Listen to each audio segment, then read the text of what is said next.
नमस्कार दोस्तों, मैं हूं वंदना भारती और आप देख रहे हैं कमोडिटी इनसाइट्स। आज इस नॉलेज सीरीज में बात होगी गोल्ड और बॉन्ड मार्केट की। ऑफिशियली यहाँ पे यूएस का जो बॉन्ड मार्केट है 40 ट्रिलियन से ऊपर गया। अब यहाँ पे यूएस ट्रेजरी का इंटरवेंशन आया, उन्होंने गोल्ड बाय बैक किया। इसकी वजह से यील्ड तो नीचे गया, टेम्परली नीचे गया, लेकिन यूएस डॉलर इंडेक्स में यहाँ पे जबरदस्त गिरावट हुई। उसका फायदा यहाँ पे गोल्ड को आता हुआ दिखा और गोल्ड प्राइसेस हायर साइड गया। तो क्या गोल्ड हमेशा, जब बॉन्ड यील्ड घटती है या वहां के मार्केट में भूचाल आता है, तो गोल्ड हमेशा ऐसा परफॉर्म करता हुआ नजर आता है, या ये सिर्फ इस बार हो रहा है, या ये इंडिकेशन है कि अभी यहाँ पे गोल्ड के पोर्टफोलियो को आपको यहाँ पे इंक्रीज करते हुए नजर आना चाहिए। एक छोटे से प्रेजेंटेशन से यहाँ पे सारी चीजें जानेंगे और देखेंगे कि किस तरीके से हिस्टोरिकली हम लोगों ने एक मूवमेंट आता हुआ देखा है जब भी गोल्ड मार्केट ने इस तरीके के क्राइसिस का इंडिकेशन दिया है। एक्चुअली ये क्राइसिस का इंडिकेशन देता हुआ नजर आता है। अब यहाँ पे 40 ट्रिलियन डॉलर का मतलब है कि 40 ट्रिलियन डॉलर का मतलब है कि 40 करोड़ का कर्जा यूएस के पास है। उसका इंटरेस्ट देने में भी अभी यूएस को परेशानी है। अब इसके लिए आपको कंपैरिजन करना होगा एक यहाँ पे रेशियो का, जिसका नाम है आपको डेट टू जीडीपी रेशियो, यानी कि आप जितना कर्जा ले रहे हैं तो आपका इकोनॉमिक आउटपुट क्या है। तो अब इकोनॉमिक आउटपुट जितना है उससे मतलब 200 गुना, यानी कि 204% का यहाँ पे कर्ज ले रहा है जापान। सिंगापुर 172%, सूडान 169%, यानी कि इकोनॉमी की हालत जो है वो बहुत बुरी है। और यही हाल यूएस का भी नजर आ रहा है और बाकी कंट्रीज का भी, यानी कि हम एक क्राइसिस सिचुएशन से गुजर रहे हैं। अब जब यहाँ पे हमने बॉन्ड मार्केट और गोल्ड के कोरिलेशन की बात करी है, क्योंकि वीडियो उस पे ही बेस्ड है, तब आपको देखना होगा, जिससे मैंने 10 ईयर्स के यील्ड को लिया है, यूएस डॉलर इंडेक्स को लिया है और गोल्ड पे उसका क्या इम्पैक्ट आया है, वो डेटा मैं आपके सामने ला रही हूँ। 1971 1980 एक स्टैगफ्लेशन का दौर था। यहाँ पे जब वॉल्कर हाइक्स हुए थे तो 10 ईयर यील्ड जो था यूएस का इस सिचुएशन में, क्राइसिस सिचुएशंस में 6% से यहाँ पे 12% का होता हुआ नजर आया था। और उस समय डॉलर इंडेक्स जो था वो 120 से 85 के करीब आ गई थी, यानी कि यूएस की करेंसी टूटी थी। इस टाइम पीरियड में गोल्ड ने $35 से $850 का सफर देखा था, यानी कि 10 सालों में।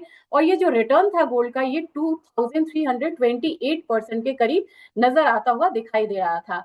इसके बाद अगर आप देखेंगे, ये तो पुराना साइकिल है, हमने अब 2004 से लेके 2006 का साइकिल देखा, जब फेड ने अपना इंटरेस्ट रेट हाइक करना शुरू करा था, स्टिमुलस को उसने मतलब लिया था। तो यहाँ पे 3.8% से जो यील्ड है ये 5.1% बढ़ती हुई नजर आई थी। और यहाँ पे डॉलर इंडेक्स पे क्या मूवमेंट थी, वो 90 से 85 आता हुआ दिखा। उस पीरियड में हम लोगों ने गोल्ड को कितना बढ़ता हुआ देखा, $390 से $630, यानी 61% का रिटर्न। सिमिलर 2008 और 11 की क्राइसिस में हमने यील्ड को अगेन 2.1% से 3.7% बढ़ते हुए देखा।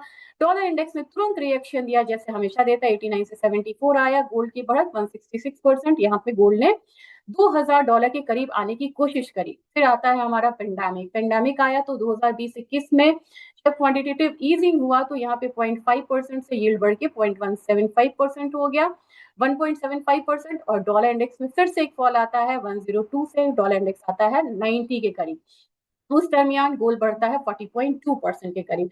जब 2022-24 में ग्लोबल इन्फ्लेशन फाइट होता है, यहाँ पे भी इंटरेस्ट रेट साइकिल को बढ़ाया जाता है। उस समय हम लोगों ने यील्ड को देखा था, जब इन्फ्लेशन फाइट हुआ था तो 1.5% से ये 5% दोबारा यील्ड ऊपर आई थी, यानी कि यूएस की 10 ईयर बॉन्ड का यील्ड। अब यहाँ पे हम लोगों ने अगेन डॉलर इंडेक्स को 96 से 114 होते हुए देखा, फिर 103 होते हुए देखा। इस दरमियान गोल्ड ने जो अपना मूव दिखाया था, ये 1800 से $2700 के करीब आया था, यानी कि 50% का एक अपसाइड आया था। तो हर बारी जब बॉन्ड मार्केट में भूचाल आती है तो यहाँ पे गोल्ड जो है आउट परफॉर्म करता हुआ नजर आता है। अब बात करेंगे कि क्या हर बार ऐसा है, या हमें कुछ कैलकुलेशंस करनी चाहिए। कैलकुलेशंस जरूर करनी चाहिए आपको, क्योंकि हमें यहाँ देखना है नॉमिनल वर्सेस रियल यील्ड्स, यानी कि बॉन्ड पे जो भी आपको फिक्स रिटर्न मिलता है, इंटरेस्ट, वो तो आपको आ ही रहा है। लेकिन अगर आपका वो रिटर्न, नॉमिनल रिटर्न नहीं देखना है, आपको रियल यील्ड्स देखना है। रियल यील्ड्स देखने का मतलब है जो आपका रिटर्न बॉन्ड पे मिल रहा है और इन्फ्लेशन अगर उससे हायर है, यानी कि आपका रिटर्न नेगेटिव है, वैसे केस में गोल्ड बढ़ता हुआ नजर आएगा। तो ये केस हमेशा, मतलब ये फॉर्मूला लगाइए कि अगर आपका बॉन्ड का जो भी आपको रिटर्न मिल रहा है, या माने कि 4% यहाँ पे हालांकि मिल रहा है, और इन्फ्लेशन आपका 4.5% हो गया, तो आप -5% में आपका रियल यील्ड है, ऐसे केस में गोल्ड आपको आउट परफॉर्म करता हुआ नजर आएगा। जब भी सेंट्रल बैंक ने यहाँ पे कंट्रोल करने के लिए, उन्होंने या सहायता करने के लिए बड़ा इंटरवेंशन किया है, तब तब यहाँ पे आपको गोल्ड प्राइसेस बढ़ते हुए नजर आए हैं, क्योंकि पेपर करेंसीज पे गोल्ड अगर सेंट्रल बैंक आके या ट्रेजरी आके यहाँ पे हेल्प करता है, मतलब हम पेशेंट बीमार है उसको दवाई चाहिए, एक स्वस्थ आदमी को दवाई नहीं चाहिए।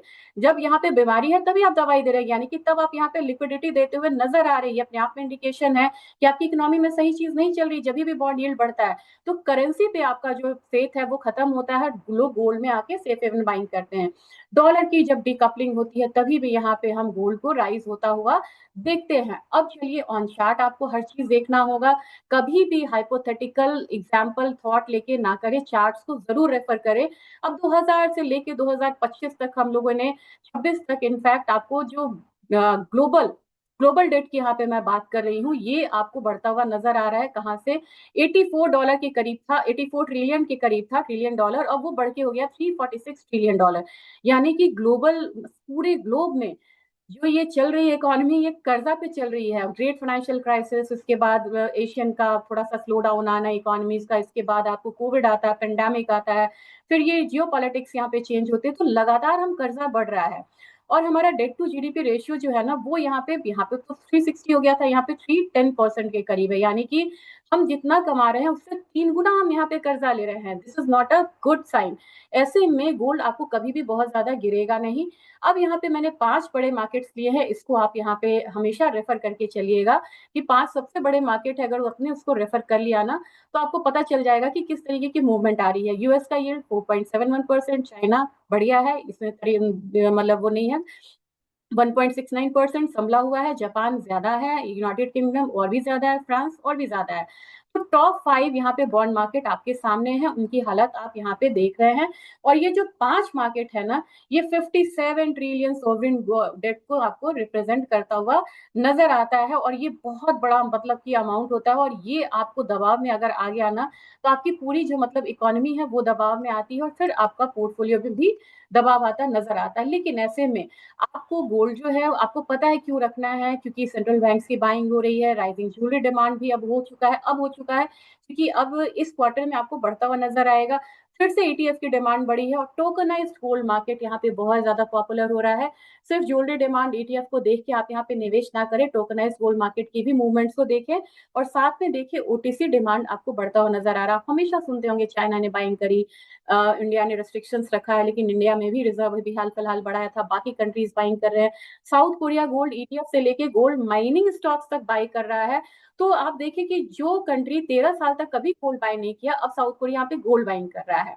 ये गोल्ड आपके पोर्टफोलियो में जरूर रहना चाहिए, क्योंकि ये डेटा आपसे कह रहा है कि पोर्टफोलियो में आपको रखना है। गोल्ड की परफॉर्मेंस यूएसटी में देखें तो 20 सालों में 622% है, 5 साल में 153% का रिटर्न, 1 साल में 33% का रिटर्न। लेकिन रुकिए, आप भारतीय बाजार को देखिए, भारतीय बाजार में ये रिटर्न आपको 47% है 1 साल में, 5 साल में 226% है। अगर आपने 20 साल पहले गोल्ड खरीदा था तो उसका रिटर्न आपके सामने है लगभग 1400% रिटर्न। और ये डिफरेंस क्यों आ रहा है? क्योंकि हमारा रुपया मतलब डेप्रिशिएट हो रहा है, तो करेंसी को हेज कर रहा है, और आपको इन्फ्लेशन को हेज कर रहा है। इसके बाद आपको ये कर रहा है, क्राइसिस को हेज कर रहा है, आपके डेट मार्केट को हेज कर रहा है। और एक गोल्ड जो कि 1942 में 36 रुपीज पर ग्राम थी, 1960 में अगर आप 50 में कहें वो होती है 99 रुपीज, फिर 60 में होती है 112 रुपीज। इसके बाद देखेंगे तो 70s आपके सामने है। अगर आप 1990 आते हैं फिर भी ये बढ़ के होता है 3200। और इसके बाद आप आते हैं अगर 2000 में, तो 2000 में भी आपके सामने मतलब रेट्स आ रहे हैं, ये है 4400। और 4400 के बाद अगर आप देखेंगे तो अभी आप बैठे हुए हैं 1,54,700 के करीब। तो ये ऐसी अच्छी कमोडिटी को आप अपने पोर्टफोलियो में ज्यादा से ज्यादा आपको एक जगह देनी चाहिए। और ये क्यों आपके पोर्टफोलियो में होना चाहिए? क्योंकि ये डेट को हेज करता है, इन्फ्लेशन को हेज करता है, करेंसी को हेज करता है, जियोपॉलिटिक्स को हेज करता है। और इसके साथ साथ ये आपके पोर्टफोलियो को ना सिर्फ सेफ गार्ड करता है, बल्कि बढ़िया रिटर्न भी देता है। तो अगर आप इसके मतलब इस प्रेजेंटेशन के बाद अपने मतलब कि पोर्टफोलियो में गोल्ड को थोड़ा भी इंक्रीज करते हैं, किसी भी तरीके से, चाहे ज्वेलरी हो, ईटीएफ हो, टोकनाइज हो, कुछ भी हो, तो मैं समझूंगी कि ये मेरा प्रेजेंटेशन थोड़ा काम जरूर आया है। फीडबैक जरूर दीजिएगा, और फिर अगला नॉलेज सीरीज आपको किस पे चाहिए वो जरूर शेयर करें। Thank you.